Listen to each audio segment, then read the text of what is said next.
আসসালামু আলাইকুম। কেমন আছেন সবাই?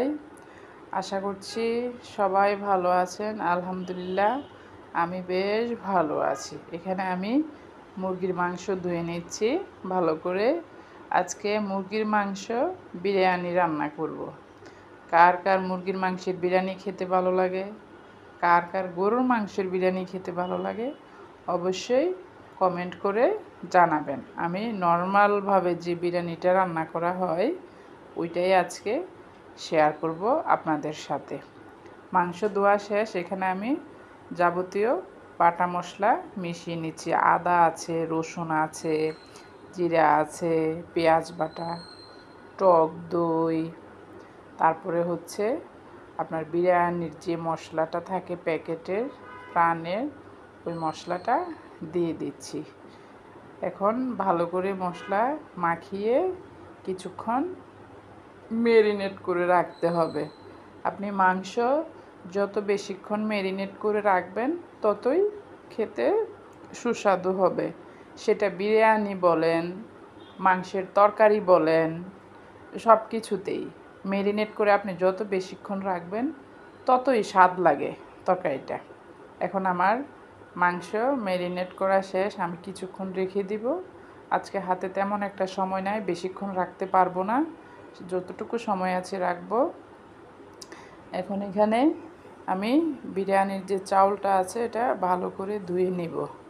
চাউল ধুয়ে যদি কিছুক্ষণ ভিজিয়ে রাখা যায় তাহলে বিরিয়ানিটা একটু ঝরঝরে হয়, খেতেও ভালো লাগে। সাথে সাথে অনেকের সময় না থাকলে তো আর কিছু করার নেই, সাথে সাথে আমি নিজেও অনেক সময় এরকম করে ফেলি যে আজকে সময় নেই, আমি ধুয়ে সাথে সাথে করে ফেলবো। তবে ভিজিয়ে কিছুক্ষণ রাখলে, আধা ঘন্টা 40 মিনিট রাখলে বিরিয়ানিটা একটু ঝরঝরে হয়, খেতেও ভালো লাগে। আমার ভিডিও যদি ভালো লেগে থাকে অবশ্যই পেজটিতে ফলো দিয়ে পাশে থাকবেন এবং লাইক কমেন্ট শেয়ার করতে ভুলবেন না। আপনাদের একটি কমেন্টে আমাকে ভিডিও করতে উৎসাহিত করবে। এখন আমি মাংস রান্নাটা শুরু করব। এখানে আমি দিয়ে দিচ্ছি সরিষার তেল।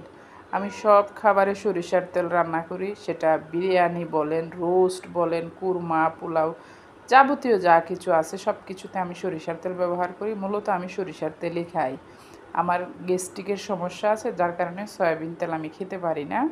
আমার সরিষার তেল খেয়ে অভ্যেস হয়ে গেছে। এখন আমার কাছে সরিষার তেলটাই ভালো লাগে, খেয়ে আমি শান্তি পাই। অনেকে নাকি খেতে পারে না বা গন্ধ লাগে। সত্যি বলতে আমার তরকারিতে কখনোই আমি সরিষার তেলে কোনো গন্ধ পাই না। যাই হোক, এখন আমি আগে মাংসটা রান্না করে নিব, তারপরে চাউলগুলা দিয়ে দিব।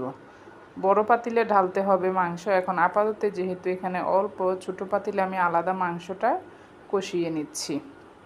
মাংসটা প্রায় রান্না শেষ। এখন অন্য আরেকটা পাতিলে মাংসটা আমি ট্রান্সফার করে নিব। এই যে আমি এখন বড় পাতিলে মাংসটা নিয়ে চাউল দিয়ে দিচ্ছি।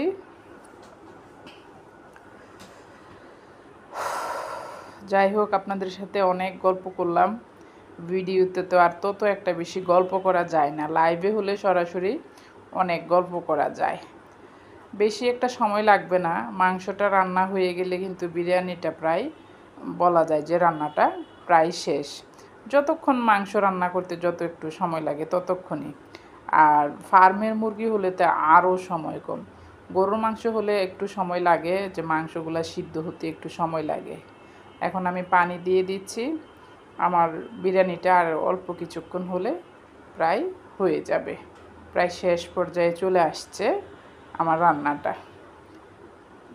এখন দুধ দিয়ে দিচ্ছি, পাউডার দুধ দিলে একটু খেতে স্বাদ একটু ডিফারেন্ট হয়, ভালো লাগে। আমার রেসিপিতে যদি কোনো ভুল থাকে অবশ্যই আপনারা আমার ভুলগুলো একটু ধরিয়ে দিবেন। আমি নতুন ভিডিও করতেছি, আপনাদের কাছে রিকোয়েস্ট, আমার যদি কোনো ভুল ভ্রান্তি থাকে অবশ্যই আপনারা আমার ভুলটা ধরিয়ে দিবেন। আমি সংশোধন করার চেষ্টা করব এবং অবশ্যই আপনারা আমার পাশে থাকবেন। আপনারা হচ্ছেন আমার ফ্যামিলির মতো। আপনাদের সাথে আমি শেয়ার করি। আমার নিজের পরিবারের সাথে যেমন আমরা অনেক কিছু শেয়ার করি, হ্যাঁ, ওরা আমাদের ভুল ধরিয়ে দেয়, ভালো হলে ভালোটা বলে। যেহেতু আপনাদের সাথে আমাদের প্রায় সময় থাকতে হয়, আমরা ভিডিও শেয়ার করি, অনেক কথা হয়। সো আপনারা হচ্ছেন আমাদের আরেকটি পরিবার। এখন আমার বিরিয়ানিটা প্রায় শেষ পর্যায়ে চলে আসছে। আমি কাঁচামরিচ দিয়েছিলাম, এখন সামান্য কয়েকটা কিশমিশ দিয়ে দিচ্ছি। আর হয়তো 5 মিনিট দমে রাখলে আমার বিরিয়ানিটা শেষ হয়ে যাবে। এই যে আমার বিরিয়ানির ফাইনাল লুক। আমি একটু কেওড়া জল দিয়ে দিচ্ছি, সামান্য একটু ঘি দিয়ে দিব, দিয়ে এখন একটু ঢেকে রাখলে বিরিয়ানিটা হয়ে যাবে শেষ। আমার রান্না প্রায় শেষ। এই যে আমার বিরিয়ানি হয়ে গেছে। কার কেমন লেগেছে অবশ্যই জানাবেন। সবাই ভালো থাকবেন। আল্লাহ হাফেজ।